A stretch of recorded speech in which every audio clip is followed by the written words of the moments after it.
Les femmes ne choisissent pas le meilleur homme. Elles choisissent celui qui met en scène le pouvoir avec le plus de brio. C'est pourquoi, encore et encore, le trône est occupé par l'idiot en costume, et non par le philosophe en exil. Vous l'avez vu, vous l'avez senti. L'homme aux pensées vides, à la grande gueule et sans monde intérieur entre dans une pièce et devient le centre de gravité. Il se meut comme un roi, non parce qu'il en est un, mais parce qu'il ignore ne pas l'être. Pendant ce temps, l'homme intelligent, mesuré, réfléchi, complexe, est invisible. Non parce qu'il manque de valeur, mais parce qu'il ne l'expose pas sur le bon théâtre. Et personne n'a mieux compris ce paradoxe que Michel Foucault. Dans son œuvre capitale, Surveiller et punir, Foucault a écrit « La visibilité est un piège. Mais l'homme stupide ne craint pas la visibilité. Il la désire ardemment. Il y vit. Il s'épanouit sous les projecteurs, non pas parce qu'il le mérite, mais parce qu'il ne remet pas en question la moralité d'être vu. Il incarne le pouvoir sans la moindre ironie. Il n'analyse pas la scène. Il se l'approprie. Foucault ne voyait pas le pouvoir comme une chose que l'on possède. Il le voyait comme quelque chose qui circule, que l'on joue et que l'on reproduit. Il a écrit « Le pouvoir n'est pas une institution, ni une structure, ni une certaine puissance dont certains seraient dotés. C'est le nom que l'on prête à une situation stratégique complexe dans une société donnée. » Ainsi, lorsqu'un homme stupide s'approche d'une femme de grande valeur et dit quelque chose d'audacieux, de fort, voire de ridicule, il ne se montre pas irrationnel. Il exécute une stratégie de pouvoir, même sans le savoir. Et à ce moment-là, il gagne. Non parce qu'il est plus intelligent, mais parce qu'il agit comme s'il l'était. Pendant ce temps, l'homme intelligent devient prisonnier de la conscience même qui fait son intelligence. Il se surveille, se remet en question, se châtre lui-même. Foucault nous avertit que les systèmes modernes créent ce qu'il appelle des corps dociles. Des êtres qui intériorisent la surveillance, qui s'autorégulent, qui hésitent. Une relation de surveillance, écrit-il, est inscrite au cœur de la pratique pédagogique, non comme une pièce ajoutée ou adjacente, mais comme un mécanisme qui lui est inhérent. Et ça, qu'est-ce que cela signifie pour vous?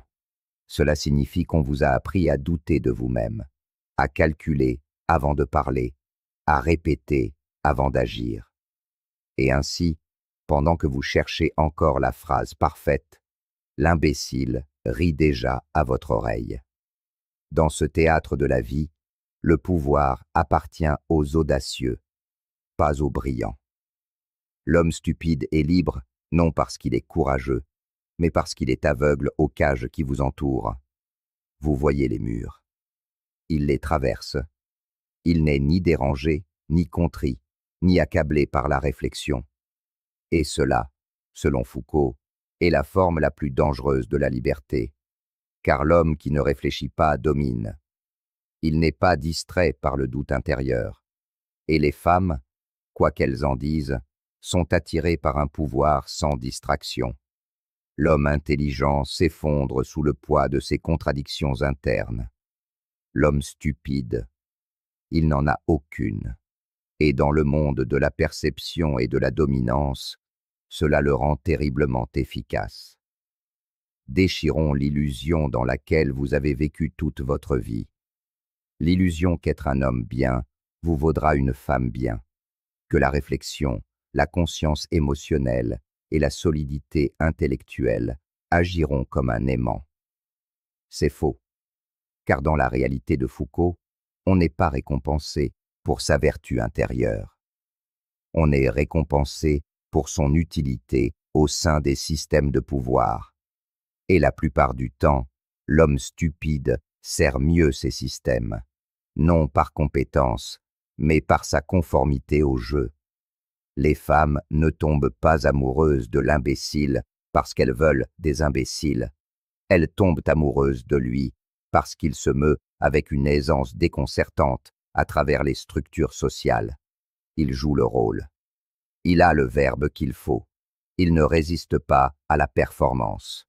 Et dans un monde gouverné par les apparences, la performance, c'est le pouvoir. Foucault nous dit: nous sommes dans la société du professeur-juge, du médecin-juge, de l'éducateur-juge, du travailleur social-juge. C'est sur eux qu'est fondé le règne universel du normatif. TCS, DTI. Dans cette société, les normes sont tout. L'homme stupide ne les remet pas en question. Il les maîtrise.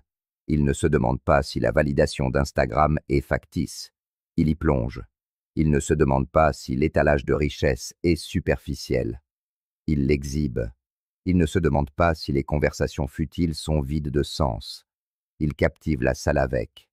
Pendant ce temps, l'homme intelligent observe avec horreur, dissèque, juge, prend du recul. Et en prenant du recul, il sort du champ de la visibilité. Il devient un philosophe sans micro, un sage qui murmure dans la tempête, et le monde, comme la femme, passe à côté de lui. Foucault a compris cette invisibilité. Il l'appelait la violence de la normalisation. Les juges de la normalité sont partout. Que deviennent les hommes intelligents? Ils sont mesurés, évalués, pathologisés. Ils se sentent anormaux d'être incertains, coupables d'hésiter, décalés de ne pas jouer la masculinité dans le langage de l'agression. Et voici le paradoxe. L'homme stupide, par son inconscience même, échappe au jugement. Son ignorance le protège de la honte. Il n'a pas raison, mais il n'est jamais interrompu. Et c'est ce que les femmes ressentent souvent avec lui. Un homme que l'anxiété n'atteint pas. Un homme qui ne bronche pas face aux défis. Un homme qui ne négocie pas avec lui-même avant de désirer. Et pour une femme qui a vécu toute sa vie dans une tempête de jugements et de comparaisons, son aveuglement prend des allures de force. Considérez maintenant comment le pouvoir se déplace. Dans Savoir-pouvoir, Foucault disait: le pouvoir est partout, non pas qu'il englobe tout, mais parce qu'il vient de partout. C'est ce qui rend les hommes stupides dangereux.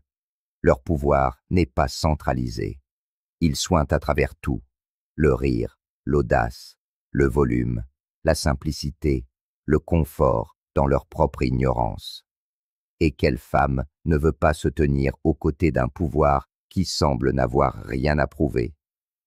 Vous, l'homme intelligent, vous essayez de la mériter.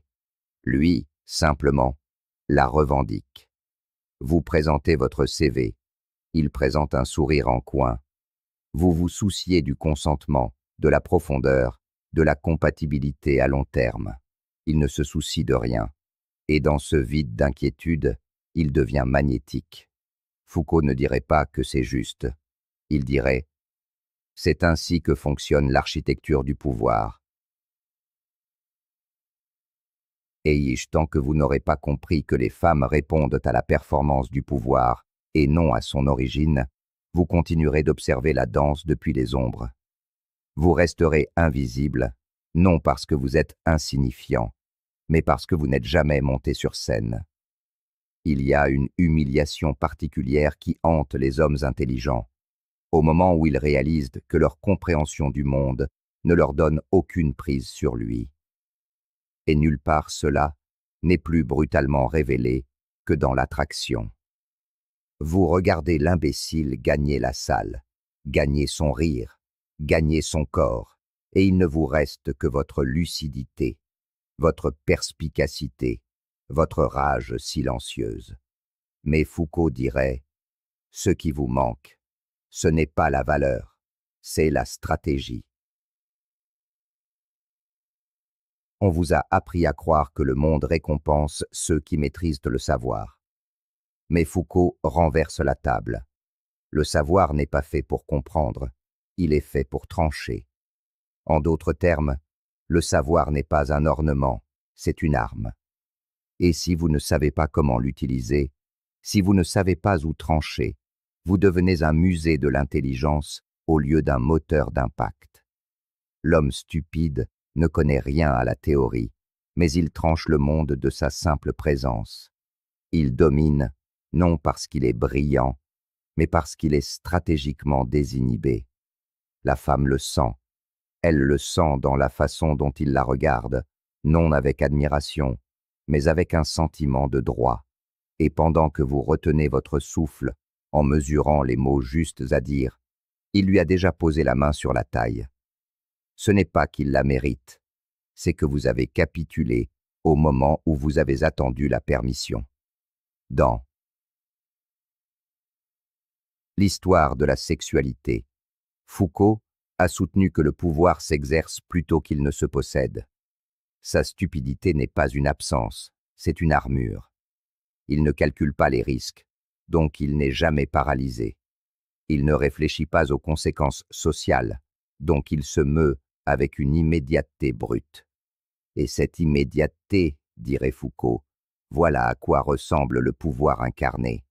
Car le pouvoir n'est pas silencieux, il n'est pas noble, il ne se cache pas dans les livres, il rit à la fête, il prend l'initiative, il danse terriblement mal, mais il danse le premier.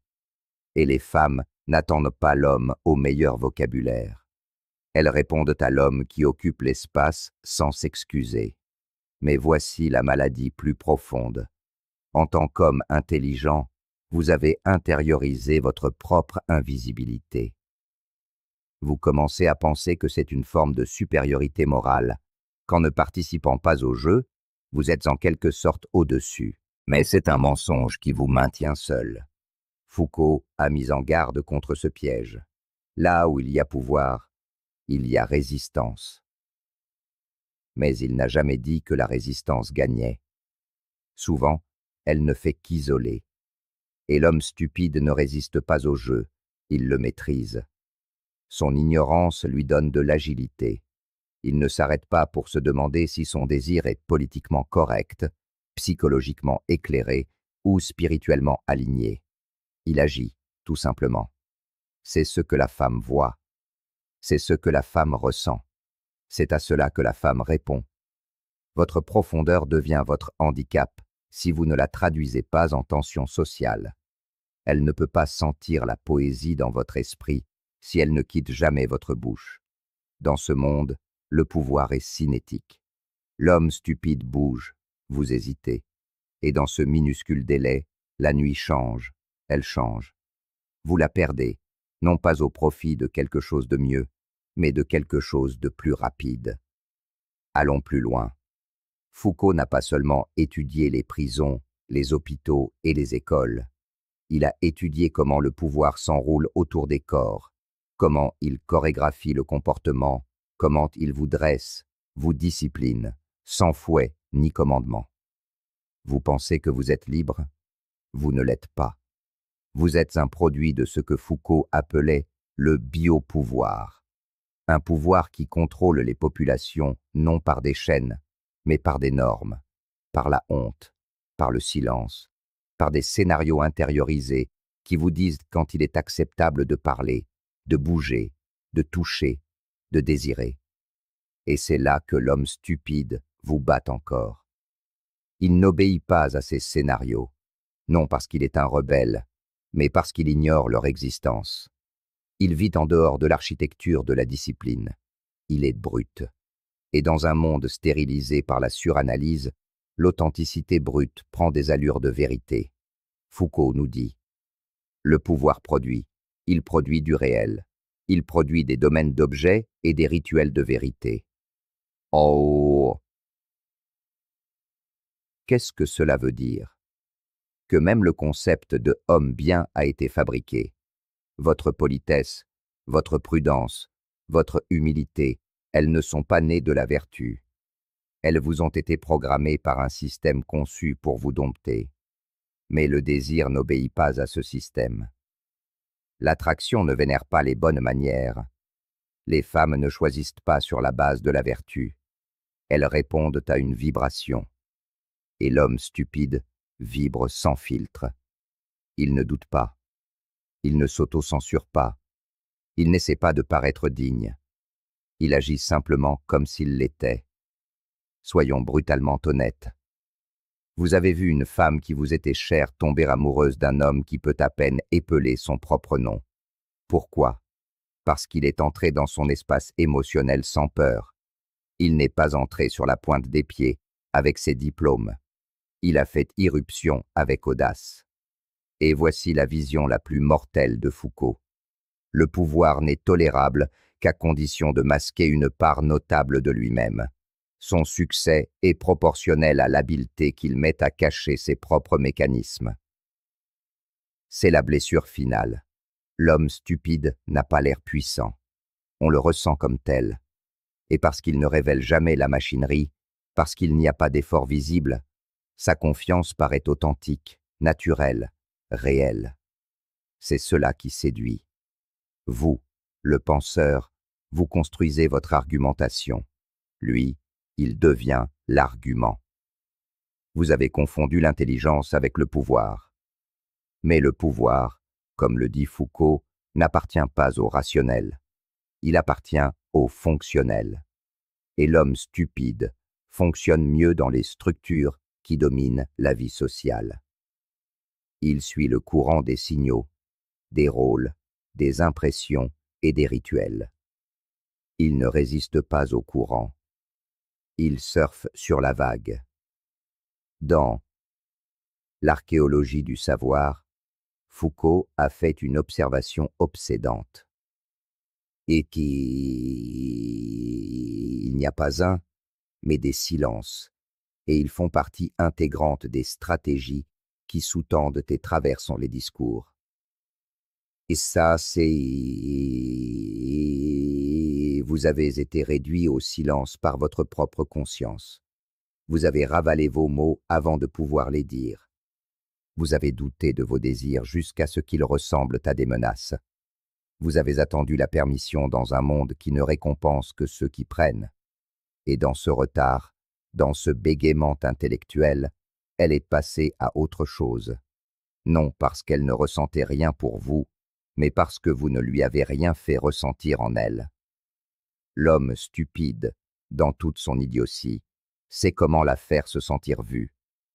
Non parce qu'il la comprend, mais parce qu'il n'hésite pas à agir avant même que la compréhension ne soit requise. Son ignorance devient un moteur d'expérience. Il touche sans calculer. Il parle sans thèse. Il bouge sans le virus de l'analyse. Et ainsi, pour la femme affamée d'énergie, il devient une drogue. Et voici où Foucault porte le coup de grâce final. L'âme est la prison du corps. Vous vous êtes emprisonné vous-même. Votre esprit est devenu une cage. Vous avez intellectualisé votre désir si profondément que vous ne savez plus comment l'exprimer. Vous pensez que la vérité la gagnera, mais elle ne veut pas être convaincue. Elle veut être consumée. Alors, quelle est la leçon? Non pas de devenir stupide, mais de désapprendre votre obéissance aux normes silencieuses et invisibles qui ont castré votre pouvoir. D'arrêter d'attendre que la dignité vous soit accordée, d'arrêter de regarder la vie comme un critique et de commencer à la façonner comme un acteur. Le pouvoir ne se trouve pas dans le savoir, mais dans l'action, sans mendier au monde la validation de vos raisons au préalable. Si vous voulez gagner en amour, ou au moins cesser de perdre face à l'imbécile, vous devez maîtriser le langage de l'immédiateté, de l'audace, de l'affirmation de soi sans excuse. Vous devez retourner dans l'arène que Foucault a décrite, non pas avec une dissertation, mais avec une présence. Les femmes ne choisissent pas les hommes stupides parce qu'elles admirent la stupidité. Elles les choisissent parce que ces hommes savent comment se mouvoir dans des systèmes que les hommes intelligents essaient encore de décoder. Et tant que vous n'apprendrez pas à agir, non pas après avoir pensé, mais comme une forme de pensée, vous resterez prisonnier de votre propre génie. Alors, choisissez. Restez le sage fantôme qui observe depuis les coulisses, ou enfin monter sur scène et devenir le genre d'homme qui ne demande pas le pouvoir, mais qui le rayonne. Si cela a brisé ou éveillé quelque chose en vous, Alors ce texte a rempli sa mission. Aimez, partagez, abonnez-vous. Et si vous croyez en ce message, soutenez la chaîne via le lien dans la description. Car personne ne dit cela, mais vous savez que cela devait être dit.